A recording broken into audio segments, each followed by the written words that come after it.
Hoje, a gente vai mergulhar na obra do médico e escritor Augusto Cury. Ele traz uma questão muito interessante sobre a nossa saúde mental hoje em dia.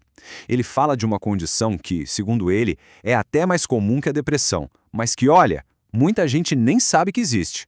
A gente vai entender juntos o que ele chama de o verdadeiro mal do século. Bom, se a gente se pergunta qual é o grande mal do nosso século, a primeira resposta que vem à mente de muita gente é, claro, a depressão. E não é para menos, né? A própria Organização Mundial da Saúde estima que ela vai afetar, olha só, 20% da população do mundo. Só que aí é que tá. Augusto Cury vem e diz que, na verdade, existe uma outra condição muito mais espalhada e bem menos discutida que afeta, pasmem, mais de 80% das pessoas. O nome disso? Síndrome do pensamento acelerado, ou, para abreviar, SPA. Então, vamos entender isso direito. O que é exatamente essa síndrome, que na visão do Cury é a verdadeira doença da nossa época? É uma epidemia que a gente nem percebe. Basicamente, é um estado de ansiedade super intenso. E o curioso é que o problema não é o que a gente pensa, mas a velocidade e a quantidade de pensamentos. É tanta coisa passando pela cabeça ao mesmo tempo que isso leva a um esgotamento total, mental e físico. É um produto direto da nossa sociedade, né? Hiperconectada, cheia de estímulos, onde pensar demais acaba virando uma verdadeira bomba contra a nossa própria saúde mental. E aí, quando a gente olha para os sintomas, a coisa fica ainda mais clara. Sabe aquela sensação de acordar já cansado? Ou aquela irritação e impaciência que parecem não ter motivo? Sofrer por antecipação, se preocupar com o futuro o tempo todo, dificuldade de se concentrar, falhas na memória. E aquela insatisfação que nunca passa? Pois é, até dores de cabeça e dores musculares podem ser um sinal. É um pacote bem completo de exaustão. E aqui tem um ponto que o Cury bate muito na tecla. O risco de confundir isso com hiperatividade, especialmente em crianças e jovens. Os sintomas podem até parecer uma agitação, dificuldade de focar, mas a origem é completamente diferente. A hiperatividade tem uma base mais genética e aparece lá na infância.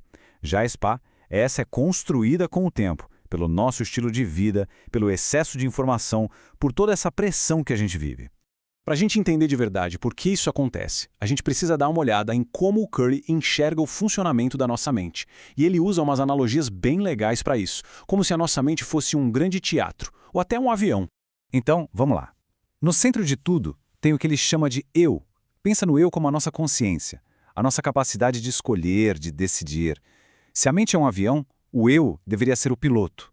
É ele quem está no comando, quem define o rumo. O problema é que o eu, o nosso piloto, não está sozinho na cabine. Existem o que o Cury chama de fenômenos inconscientes, coisas como o gatilho da memória e o alto fluxo. Eles são como copilotos automáticos que ficam construindo pensamentos o tempo todo, em segundo plano, sem pedir licença para o piloto. E esses copilotos, dependendo da situação, podem tanto ajudar quanto, sabotar o voo completamente. E de onde esses copilotos tiram o material para construir os pensamentos? Das chamadas janelas da memória. Imagina que a nossa memória é um arquivo gigante, e essas janelas são as pastas que a gente abre a cada momento. Tudo que a gente viveu está guardado lá dentro. E aí que está o ponto central do conflito interno. Existem dois tipos de janelas. As janelas killer, que guardam traumas, medos, inseguranças. Quando a gente abre uma dessas, o pensamento racional fica bloqueado e o eu fica meio que aprisionado. E existem as janelas light, que guardam alegria, resiliência, sabedoria. Abrir essas janelas é o que liberta o eu e permite que a gente tenha respostas mais inteligentes para a vida. Tudo isso leva a gente para uma pergunta bem filosófica, mas super importante. Afinal, a gente tem mesmo o controle sobre a nossa própria mente? Somos realmente livres? Tem aquela famosa frase do filósofo Jean-Paul Sartre, né? O homem está condenado a ser livre. Só que a análise do Cury meio que coloca um grande será nessa ideia. Ele sugere que essa tal liberdade é bem mais limitada do que a gente imagina. E por que limitada? Primeiro porque a gente é, de certa forma, refém do nosso passado. Todo e qualquer pensamento é construído com base no que já está gravado na nossa memória. Segundo, por causa daquele tal de alto fluxo, que fica produzindo pensamentos e ansiedades sem a nossa autorização. E terceiro, tem o fenômeno que ele chama de RAM, que é o registro automático da memória. Ele grava tudo, o bom e o ruim, o estressante e o traumático, sem pedir licença. A gente acaba virando prisioneiro dentro da própria mente. E o Cury argumenta que essa briga que acontece dentro da cabeça de cada um acaba virando um problema gigantesco para a sociedade inteira.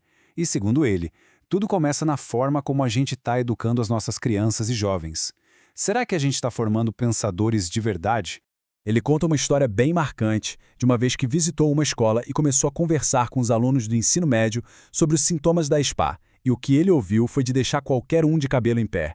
A esmagadora maioria deles disse que acordava com cansaço, que sofria por antecipação, que tinha dificuldade de concentração e problemas de memória. Ou seja, não era só agitação de adolescente. Eles estavam descrevendo, tintim por tintim, os sintomas clássicos da síndrome do pensamento acelerado.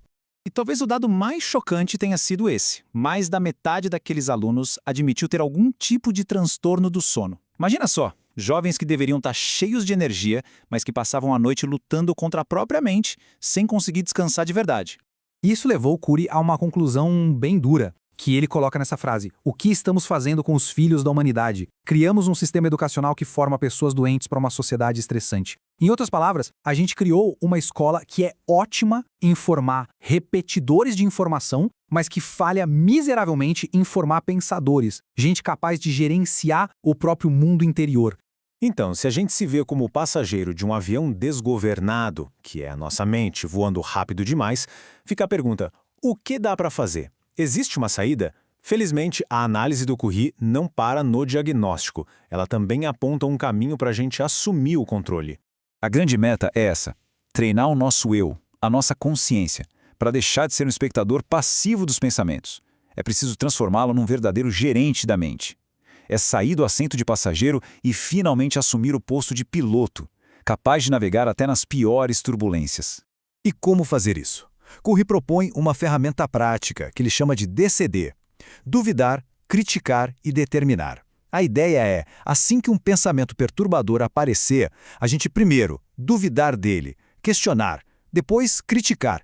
Qual a lógica desse pensamento? Ele faz sentido? E por fim, determinar. Decidir, de forma estratégica, não dar palco para esse pensamento e focar a energia mental em outra coisa, em reescrever uma nova história na nossa cabeça.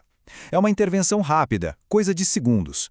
E tudo isso nos deixa com uma última pergunta, que é bem provocadora e serve de reflexão para a vida. Quem é que está no comando da nossa mente, afinal? É um gerente? Um piloto consciente e habilidoso? Ou é só um passageiro passivo sendo levado de um lado para o outro nessa viagem turbulenta?